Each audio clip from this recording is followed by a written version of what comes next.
For 3,000 years, the Zephyrian Empire ruled the galaxy with an iron fist. Their massive fleets patrolled every sector. Their advanced technology crushed any rebellion, and their rigid hierarchy maintained perfect order across 10,000 worlds. No species had ever challenged their supremacy and survived to tell the tale. But on a routine patrol through Sector 7 Alpha, Admiral Kextar's flagship detected something impossible: a single, unknown vessel drifting through space. It bore no Imperial markings, used no recognizable technology, and, worst of all, it was completely invisible to their most advanced sensors until it was almost close enough to touch. The ship was damaged, its hull scarred by weapons fire that should have been impossible to survive. Yet somehow, this mysterious vessel had not only endured what appeared to be a devastating battle, but had traveled across the void to crash into the heart of the Empire's most secure sector. As the Imperial forces moved to investigate, they had no idea they were about to encounter something that would shatter their understanding of warfare, technology, and the very nature of survival itself. They were about to meet humanity, a species that had turned desperation into an art form, and had spent generations learning how to fight impossible odds. The galaxy was about to discover that sometimes the most dangerous enemy is the one you've never heard of. And Earth's children were about to remind the universe of a simple truth: never underestimate a species that has nothing left to lose. What happens when an unstoppable force meets an immovable object? The Zephyrian Empire was about to find out. The silence on the bridge of the Eternal Dominion was broken only by the soft humming of quantum processors and the occasional beep of monitoring systems. Admiral Kextar stood before the massive viewing screen, his 4 arms clasped behind his back in perfect military posture. His scaled skin gleamed under the blue light of the command center, and his golden eyes reflected the endless stars beyond. Sector 7 Alpha had been quiet for over 2 centuries. No rebellions, no smuggler activity, not even a single pirate raid. It was considered the most peaceful region in the entire Zephyrian Empire, which made it the perfect assignment for officers nearing retirement or those who had fallen from favor. Kextar knew which category he belonged to. Lieutenant Commander Vexina approached from her station, her movements precise and calculated. Like all Zephyrians, she had been bred for military service, genetically enhanced for perfect obedience and tactical thinking. Admiral, our long-range sensors are picking up routine traffic along the shipping lanes. 3 cargo vessels and 1 passenger transport, all properly identified and cleared through Imperial checkpoints. Kextar nodded without turning around. Maintain standard patrol patterns. Notify me if anything changes. He was about to return to his quarters when the ship's primary sensor operator called out in alarm. Admiral, unknown contact, bearing 27 Mark IV. Distance.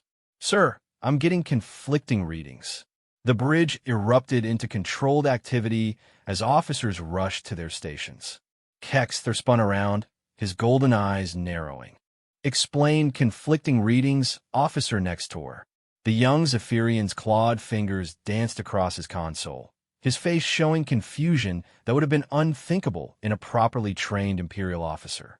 Sir, the object appears to be approximately 1,200 meters in length, but its mass readings are inconsistent. Sometimes it shows as a massive battleship, sometimes as debris, sometimes as nothing at all. Sensor malfunction, Vexina suggested, already moving toward the technical station. Negative. I've run full diagnostics twice. The sensors are functioning perfectly. It's as if the object is shifting between states of existence. Kextar felt a chill run down his spine. In 300 years of military service, he had never encountered anything that could fool Zephyrian sensors. Their technology was the most advanced in the known galaxy, perfected through millennia of conquest and scientific advancement. Nothing should be able to hide from them. Put on screen, he commanded. The main display shifted to show a section of empty space dotted with distant stars. For several seconds, nothing happened.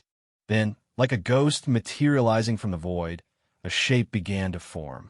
The crew gasped collectively as a massive vessel became visible, its hull dark and scarred, drifting silently through space. The ship was unlike anything in Kekstar's experience. Where Zephyrian vessels were sleek and ceremonial, gleaming with polished metal and energy fields, this craft looked like it had been forged in the heart of a dying star. Its hull was a patchwork of different metals, obviously repaired countless times. Weapon scars marked every surface, some so deep they had penetrated multiple layers of armor. Analysis. Kekstar ordered, his voice steady despite his growing unease. Unknown design configuration, reported the tactical officer.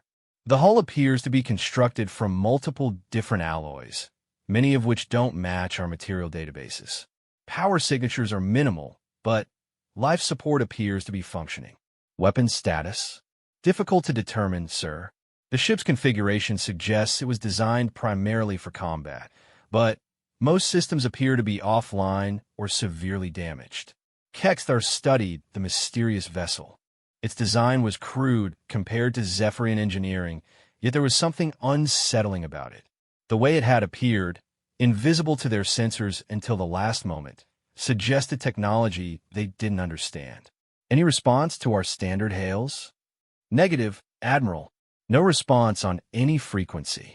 Sir, Vexina called from the communication station. I'm detecting very faint transmissions from the vessel. It's not responding to us, but it's definitely broadcasting something. Put it through. The bridge speakers crackled to life, filled with static and interference. Through the noise, they could hear a rhythmic beeping like a distress beacon, but beneath it was something else. Voices speaking in a language none of the universal translators could identify. Recording and analyzing, Vexina reported. The voices appear to be casualties. Medical reports, I think. The computer is having difficulty with the linguistic patterns. Kekstar made his decision. Set course for the vessel. Battle stations, but keep weapons powered down. We're going to investigate. As the Eternal Dominion approached, more details became visible. The unknown ship was massive, nearly matching their own dreadnought in size. But where the Zephyrian vessel was built for intimidation and overwhelming firepower, this craft seemed designed for something else entirely. Survival. Every surface showed evidence of repair and modification. Weapon systems have been retrofitted multiple times, armor plating was layered in overlapping sections, and what appeared to be entire sections of other ships had been welded into the hull. It was as if whoever built this vessel had taken the philosophy that anything worth doing was worth overdoing. Admiral, the sensor operator called out, I'm reading multiple breaches in the hull. Atmosphere is venting from at least 7 sections. Whatever happened to this ship, it was recent. Any signs of the attackers? Negative, sir. No other vessels in the area. Long-range sensors show nothing unusual. Kekstar felt his unease growing. A ship this heavily damaged should be dead in space, yet it was still transmitting, still maintaining life support. More importantly, what kind of enemy could inflict this much damage and then simply vanish? Sir, we're receiving a new transmission, Vexina announced. It's stronger now, and the computer is making some progress with the translation. The static cleared slightly, and a voice came through, speaking in heavily accented but understandable Imperial Standard. This is Commander Sareth Chun of the Earth Defense Force vessel Indomitable. We are casualties heavy, requesting immediate assistance for medical evacuation. The bridge fell silent.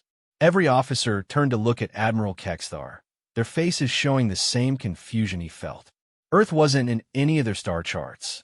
The Earth Defense Force wasn't listed in any Imperial records. Yet somehow, this unknown commander was speaking their language. Earth, Kekstar said slowly. Officer next door, check our databases for any reference to this world. Checking now, sir. No match is found in Imperial records. No known species identifies their homeworld by that designation.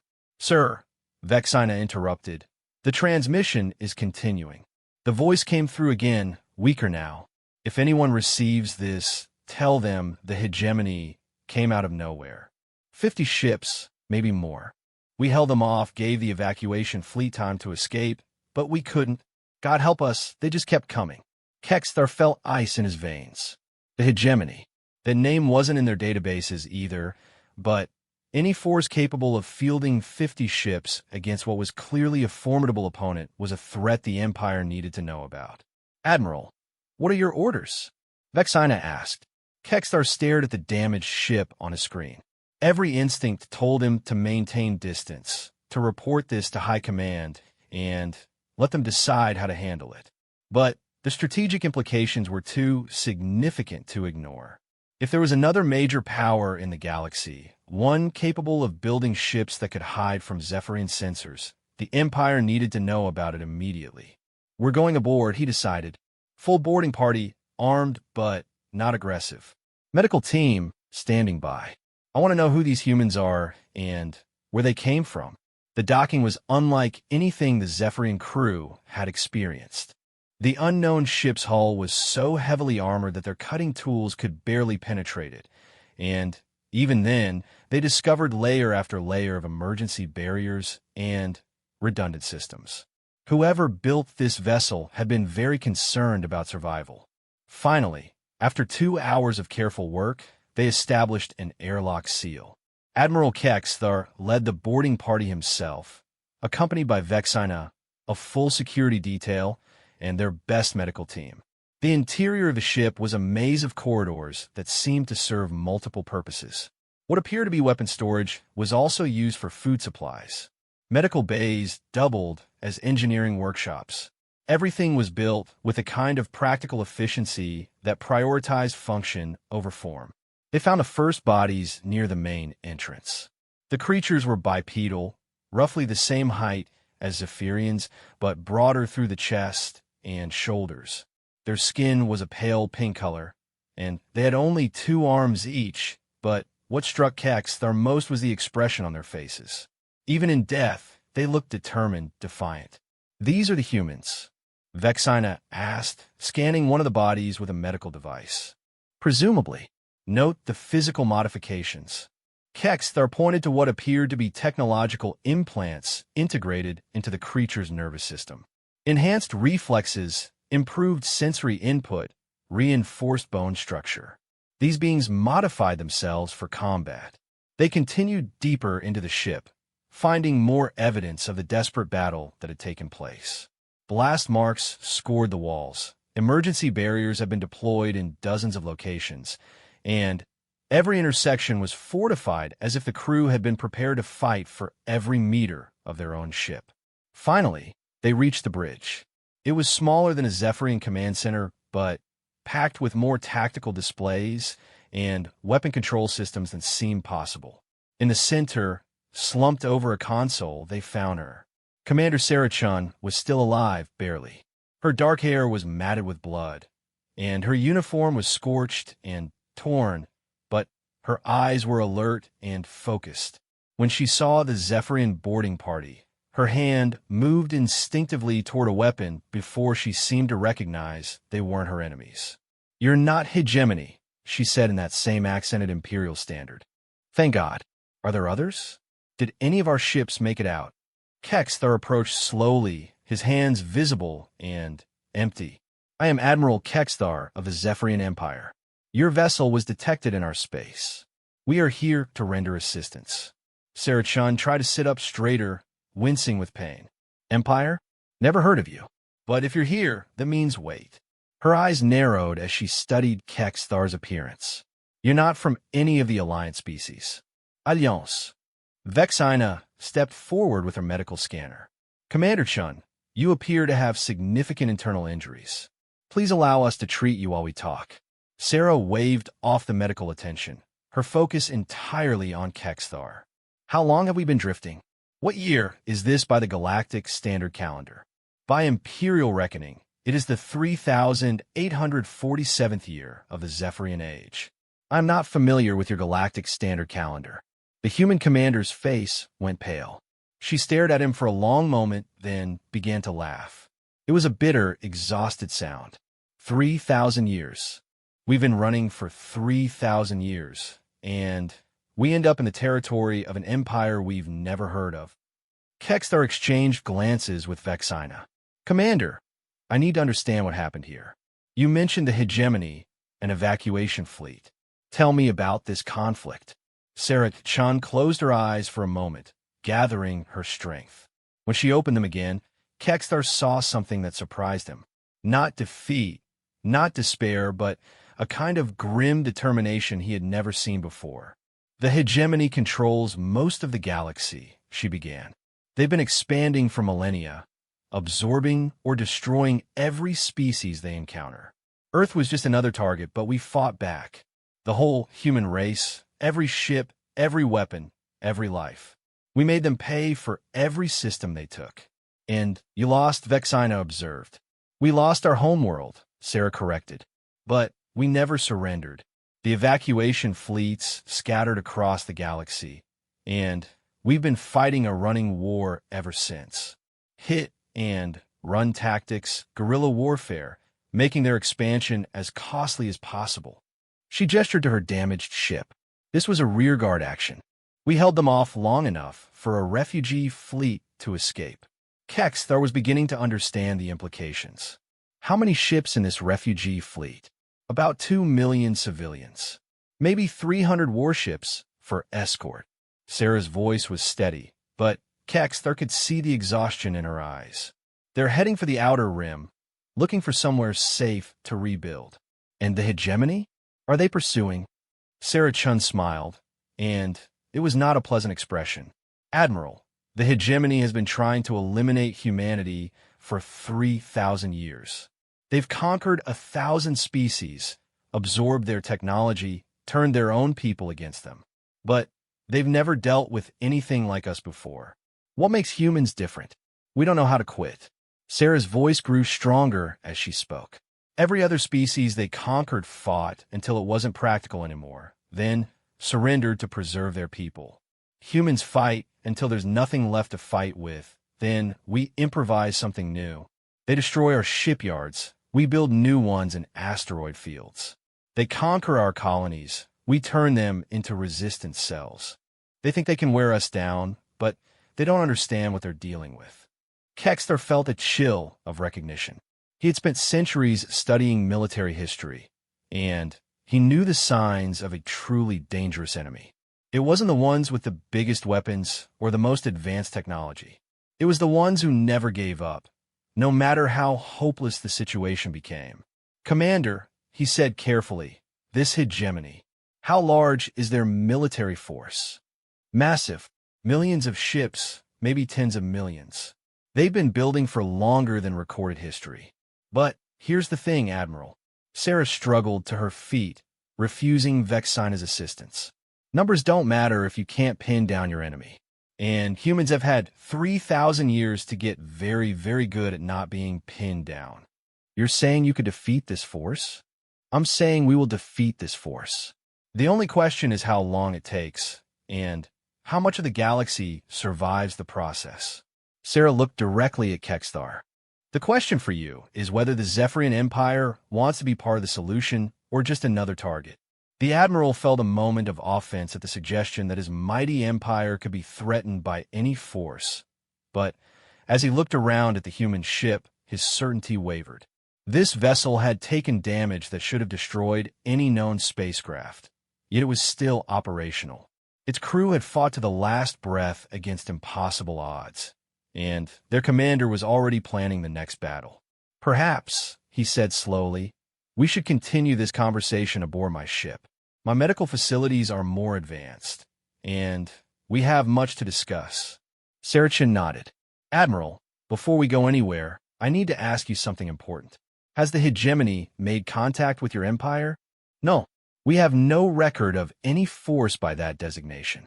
Good. That means you're either too far from the main conflict zone, or they haven't decided you're worth conquering yet. Sarah's expression was grim. Either way, that's about to change. When my ship doesn't report back, they'll send scouts to find out what happened to us. And when they discover your empire, she shrugged. Well, you'll find out why humanity has been fighting them for 3,000 years. As the medical team carefully transferred the wounded human commander to the Eternal Dominion, Admiral Kex found himself thinking about the comfortable predictability of his patrol sector. Something told him that his quiet retirement assignment was about to become very complicated indeed. Standing on the bridge of his ship, watching the human vessel drift in space like a wounded predator, Kex made a decision that would change the fate of the Zephyrian Empire. He was going to high command with this information, and he was going to recommend that they listen very carefully to what Commander Sarachon had to say. After 3,000 years of unchallenged supremacy, the Zephyrian Empire was about to learn that there were still surprises in the galaxy, and some surprises he suspected could bite back. The emergency session of the Zephyrian High Command convened just 18 hours after Admiral Kexthar's initial report reached the capital world of Zephyros Prime. Supreme Admiral Kexthal stood before the assembled War Council, his ancient scales bearing the ceremonial scars of a dozen victorious campaigns. Around the circular chamber, holographic displays showed detailed scans of the human vessel, tactical analyses, and, most disturbing of all, sensor readings that defied explanation. "Explain to me," Kexthal said, his voice carrying the authority of absolute power, "how a single unknown vessel penetrated our most secure sector without detection." Admiral Kexthar stood at attention in the center of the chamber, Commander Sarah Chun beside him on a medical support hover chair. Despite 3 days of advanced Zephyrian medical treatment, the human commander still looked pale and wounded, but her eyes remained sharp and alert. "Supreme Admiral, the vessel's stealth capabilities appear to be based on technology we don't understand. Our sensors detected quantum fluctuations that suggest some form of dimensional phase shifting." Impossible. The voice belonged to Chief Science Admiral Yexkara, whose genetically enhanced brain could process tactical data faster than most computers. "Dimensional manipulation requires energy sources beyond any known physics." Sarah Chun spoke up for the first time. "With respect, Admiral, your physics are incomplete. Humanity discovered dimensional fold technology 800 years ago during the siege of Alpha Centauri. When you're fighting a losing war against impossible odds, you learn to think outside conventional parameters." The assembled admirals exchanged glances. For a prisoner to speak so boldly in the presence of the High Command was unthinkable. Yet something about the humans' quiet confidence gave even these supremely arrogant leaders pause. "You claim to have mastered dimensional manipulation," Kexthal said. "Yet your ship was heavily damaged, and your people are refugees. How do you explain this contradiction?" Sarah's laugh was bitter. "Supreme Admiral, having advanced technology and having enough of it are two different things. Humanity developed incredible weapons and defensive systems, but we were always outnumbered 1,000 to 1. The hegemony doesn't need to match our technology when they can simply overwhelm us with numbers." "Tell us about the hegemony." Admiral Kex interjected. He had spent the last 3 days interrogating the human commander and had come to respect her strategic insight, even if her species' methods seemed impossibly reckless. Sarah activated a small device she wore on her wrist, and a holographic display appeared above the council table. It showed a 3-dimensional map of the galaxy, but not as the Zephyrians knew it. Vast areas that they considered empty space were marked with symbols indicating hegemony control. "The hegemony is old," Sarah began. "Older than recorded history, older than most civilizations. They're a collective entity that absorbs other species and integrates their technology and biology into their own forces. Every conquest makes them stronger." She manipulated the display, showing the progression of hegemony expansion over millennia. "They started in the galactic core and have been working their way outward ever since. Your empire exists in what they consider the frontier regions, which is why you haven't encountered them yet." Chief Science Admiral Yexkara leaned forward. "If they're as powerful as you claim, why haven't they conquered the entire galaxy already?" "Because they're methodical," Sarah replied. "They don't just conquer worlds, they completely integrate them. Every species they absorb is studied, their biology improved, their technology enhanced and incorporated. It takes time, but the result is an ever-growing force that becomes more powerful with each victory. She highlighted a section of the galactic map. This was human space 3,000 years ago. Over 400 systems, billions of people, the most advanced technology in known space at the time. The hegemony took it all in less than 50 years. Yet some of you escaped, Admiral Kexthar observed. We planned for it. Unlike most species the hegemony encountered, humans have been fighting wars against each other for our entire history. We understood that sometimes the only way to win is to make the enemy's victory too expensive to sustain. Sarah changed the display to show detailed tactical information. The human strategy was called eternal resistance. Every conquered world became a resistance cell. Every captured human was trained to sabotage hegemony operations. Every defeat was turned into a tactical lesson for the next engagement.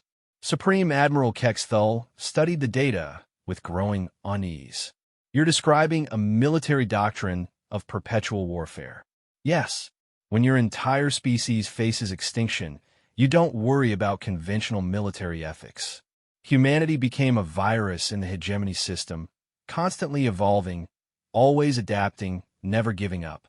Sarah's voice carried a note of pride mixed with exhaustion. They've spent more resources fighting us than they did conquering the previous 50 species combined. And now they're coming here, Chief Science Admiral Yexkaris said quietly. When my ship doesn't report back, they'll send scouts. When the scouts don't return, they'll send a battle group. When they discover the Zephyrian Empire, Sarah shrugged. You'll become their next target. Admiral Kexthar accessed his personal data tablet. Commander Chun, during our interrogation sessions, you mentioned specific hegemony capabilities. Force projection, adaptive technology, biological integration. Can you elaborate? Sarah nodded grimly. The hegemony doesn't just use different species, they improve them. Zephyrian strength and tactical thinking combined with enhanced biology and integrated technology. Your own people, but faster, stronger, smarter, and completely loyal to the collective. The chamber fell silent as the implications sank in. The Zephyrian Empire had maintained dominance through superior technology and genetic engineering. The idea of facing their own advantages turned against them was deeply unsettling. What do you recommend? Supreme Admiral Kexthal asked. Sarah Chan attempted to stand, grimacing with pain, but managing to maintain military bearing. You have 3 options.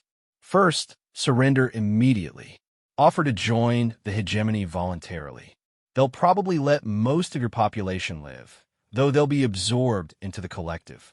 The assembled admirals bristled at the suggestion, but Sarah continued without pause. Second, fight them conventionally. Fortify your borders, mass your fleets, try to hold them off through superior tactics and technology. You'll lose, but you might buy yourselves a few decades. And the third option? Kexthal asked. Learn from humanity. Abandon conventional warfare. Accept that you're going to lose your empire, but make sure you take as much of them with you as possible. Sarah's eyes were hard as steel. Become what we became. Not just an enemy, but a permanent problem they can never fully solve. Before anyone could respond, emergency alarms began sounding throughout the command center. Admiral Kexthar's communications device activated, and the voice of his ship's sensor officer came through. Admiral, we're detecting massive gravimetric disturbances at the edge of Sector 7 Alpha. Something big is coming out of hyperspace. Supreme Admiral Kexthal activated the chamber's primary display, showing real-time sensor data from across the sector. The readings were unlike anything in their experience, massive energy signatures that dwarfed even their largest dreadnoughts, appearing in formations that suggested careful tactical planning. How many ships? Kexthal demanded. Unknown, sir. The energy signatures are interfering with our sensors, but preliminary estimates suggest at least 500 vessels, possibly more.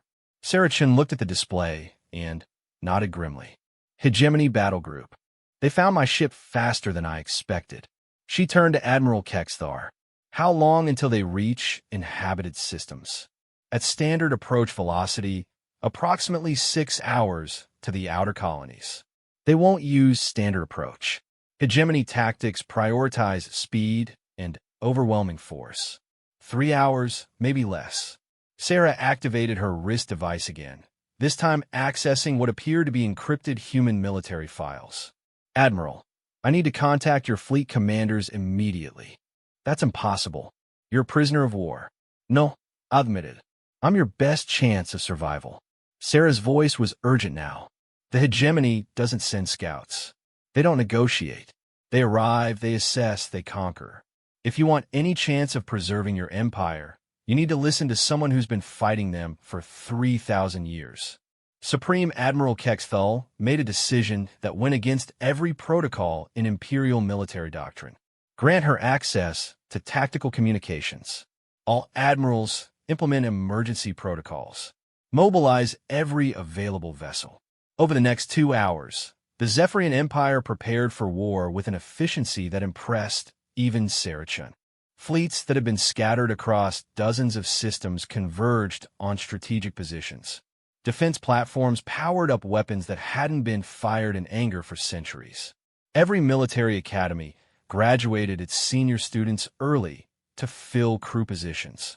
But as reports came in from the advancing hegemony force, the scope of the challenge became clear. The enemy fleet was massive beyond comprehension, employing technology that shouldn't have been possible. Ships that phased in and out of normal space, weapons that ignored energy shields, and, most disturbing of all, vessels that appear to be constructed from the remains of other civilization spacecraft. They're using captured Zephyrian technology, Chief Science Admiral Yexkara reported, her voice tight with disbelief. But it's been improved, integrated with systems we don't recognize. Admiral Kexthar stood in the Fleet Command Center aboard his flagship, now part of a hastily assembled defense force of over 3,000 vessels. It was the largest Zephyrian fleet in living memory, yet as he watched the tactical display, he couldn't shake the feeling that it wouldn't be enough. "Commander Chun," he said, turning to the human who had become an unofficial strategic advisor, "your people faced similar odds. How did you survive the initial engagement?" Sarah studied the tactical display with the eye of someone who had fought this enemy many times before. You don't try to win the first battle. You try to make it expensive enough that they have to change their approach. Every ship you destroy, every tactic you force them to adapt to, gives you information for the next engagement. You're talking about sacrificial tactics. I'm talking about reality. The hegemony wins because they're patient and methodical. Disrupt their patience, force them to improvise, and they make mistakes. Sarah highlighted several positions on the tactical display. Here, here, and here. Hit and run attacks, then withdraw. Make them chase you into prepared positions. Our doctrine emphasizes decisive engagement, overwhelming force, quick resolution. Your doctrine assumes you're the stronger force. Against the hegemony, that assumption will get you killed. Sarah turned to face him directly. "Admiral, I've seen 100 species try to fight them conventionally. They all lost. The only question is whether you're going to learn from their mistakes or repeat them." Before Admiral Kexthar could respond, sensor alarms began screaming throughout the command center. The hegemony fleet had arrived at the edge of the system, and their first action sent chills through every Zephyrian present. They didn't attack. They didn't deploy for battle. Instead, they transmitted a message on all frequencies, in perfect Imperial standard. "Citizens of the Zephyrian Empire, we are the hegemony. Your resistance is acknowledged, but futile. Surrender now, and your integration into the collective will be peaceful. Refuse, and we will demonstrate why 1,000 civilizations have found cooperation preferable to opposition." The transmission ended, and the hegemony fleet began advancing in perfect formation. No aggressive moves, no weapons charged, just the inexorable approach of overwhelming force. "They're not even taking us seriously," Admiral Kexthar muttered. "Good," Sarachan replied, surprising him. "That's their weakness. Arrogance.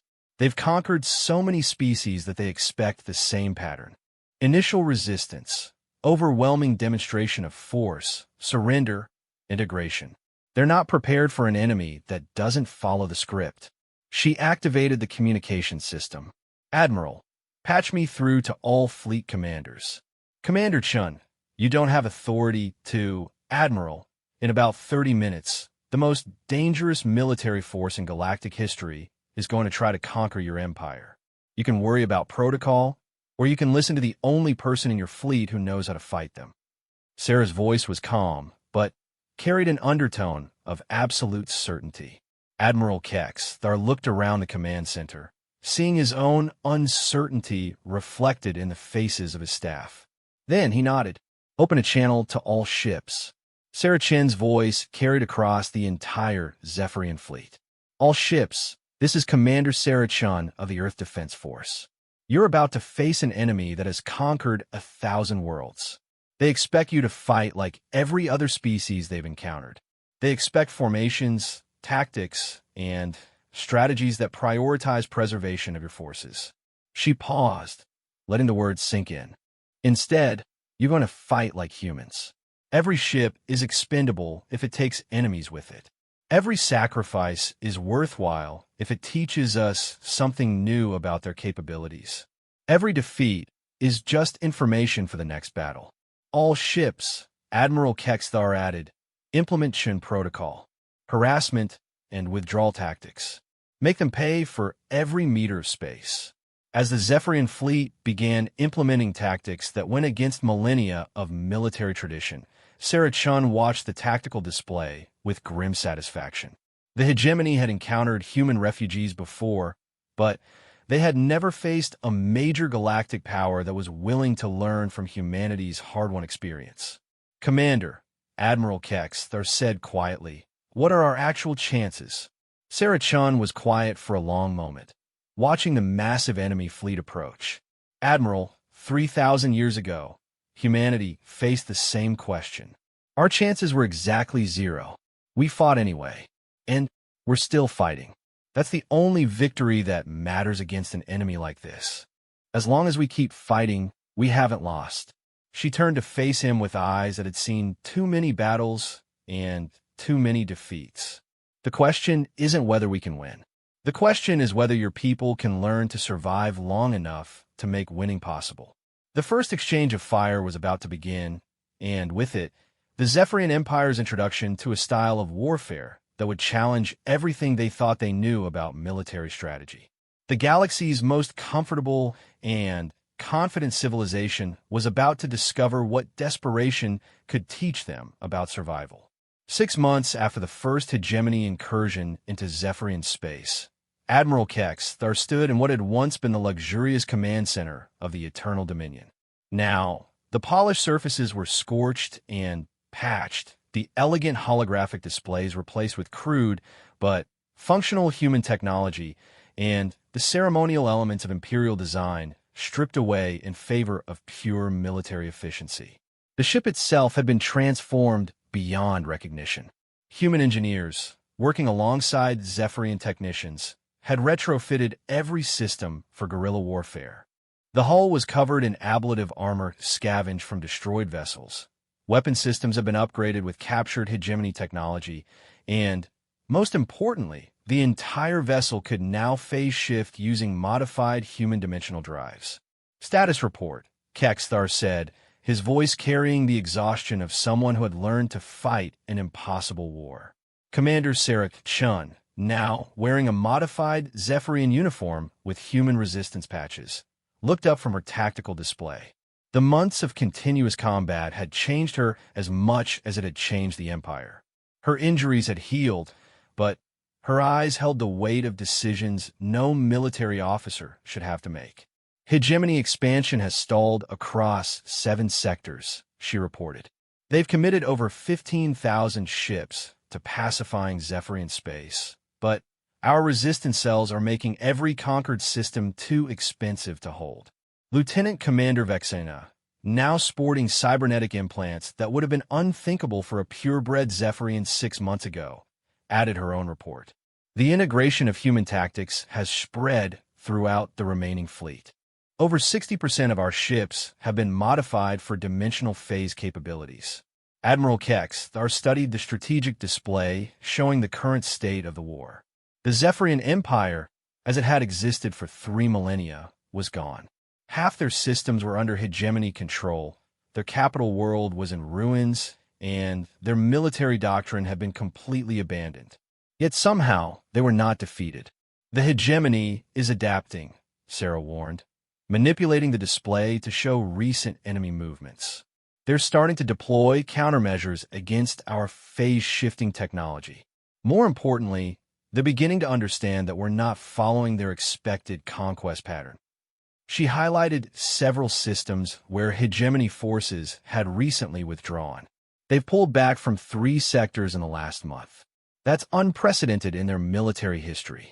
They're realizing this isn't a normal conquest, Vexina observed.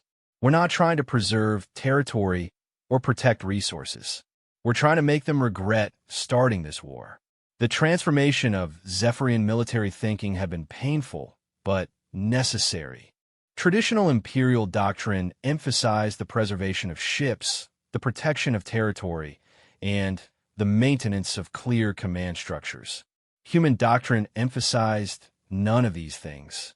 Ships were tools to be used until they broke, territory was just a place to fight from, and command structures were whatever worked in the moment. The change had split Zephyrian society. Many imperial commanders had refused to adapt and had been quickly destroyed in conventional engagements with hegemony forces. But those who embraced the new approach found themselves part of something unprecedented, a military force that grew stronger through defeat. Admiral, Sarah said, we need to discuss the next phase of operations. Kextar nodded. The refugee convoy. The human survivors from the Outer Rim have finished integrating with our forces. 2 million civilians, but also 300,000 veterans with 3,000 years of combat experience against the hegemony. Sarah's expression was grim. They're ready to implement Phase 3. Phase 3 was a concept that went beyond even human desperation tactics. It involved the complete militarization of civilian populations, the conversion of every colony into a fortress, and the transformation of the entire Zephyrian culture into something that existed solely to fight the hegemony. The political implications, Vexina began. There are no political implications, Kextar interrupted. There's no empire left to govern. There are only people who want to survive, and people who are willing to do what survival requires. He activated the strategic communication system, connecting to resistance cells across dozens of systems. The faces that appeared on his screen represented the new reality of Zephyrian civilization. Military officers working alongside civilian engineers, scientists integrating alien technology, children learning to fight before they learn to read. All units, this is Admiral Kextar. Phase 3 is authorized. Implementation begins immediately. Across Zephyrian space, the nature of the war changed once again. Civilian factories began producing weapons instead of consumer goods. Agricultural worlds were converted into fortress systems. Most importantly, every Zephyrian citizen became part of the military effort, whether they wore a uniform or not. The hegemony had never encountered anything like this. Previous conquests followed predictable patterns: military resistance, civilian compliance, gradual integration. But the Zephyrians, guided by human experience, refused to play by established rules. Sir, Vexina reported, we're receiving a priority transmission from the hegemony command vessel. The main display activated, showing the image of a creature that defied easy description. It appeared to be constructed from parts of multiple species, with Zephyrian tactical enhancements, human technological implants, and alien features that suggested dozens of other conquered civilizations. This was a hegemony collective commander, the result of millennia of biological and technological integration. Admiral Kextar of the former Zephyrian Empire, the creature said, its voice a harmonious blend of different species' vocal patterns. I am Collective Commander 447 Alpha. Your resistance has been noted and analyzed. Kexter stepped forward. Collective Commander, I assume you're here to discuss terms of surrender. Incorrect. We are here to propose an alternative. Sarah Chun moved to stand beside Kexthar, her presence a reminder of humanity's long struggle. The hegemony doesn't negotiate. The hegemony adapts. 447 Alpha corrected. Your species is proven resistant to standard integration protocols. Your alliance with human survivors has created tactical complications beyond normal parameters. Therefore, we propose a different approach. The creature manipulated controls, and a new display appeared showing the current military situation. Cessation of hostilities. Establishment of autonomous zones. Limited hegemony presence in exchange for technology sharing and strategic cooperation. The offer hung in the air like an unexploded weapon. It was everything the Zephyrian Empire could have hoped for 6 months ago, the preservation of their people, their culture, their autonomy. It was also exactly the kind of trap that had ensnared dozens of previous civilizations. What's the catch? Sarah asked bluntly. No deception is intended. The hegemony requires resources for expansion into new galactic regions. Your continued resistance requires more resources than your conquest would provide. Cooperation is more efficient than subjugation. Admiral Kexthar studied the tactical display, weighing options that would determine the fate of his people. The offer was tempting, but Sarah Chen's presence reminded him of the larger picture. Commander Chun, he said formally, what is your assessment? Sarah was quiet for a long moment, her expression unreadable. The hegemony has never made this offer before. In 3,000 years of human resistance, they've never proposed anything other than surrender or destruction. That suggests that we're winning. Her voice carried a note of amazement. Not the war, but something more important. We're changing them, making them doubt their own doctrine. She turned to address the collective commander directly. 447 Alpha. What happens to the human refugees under this arrangement? Integration into autonomous zone governance structures. Enhanced status as strategic advisors.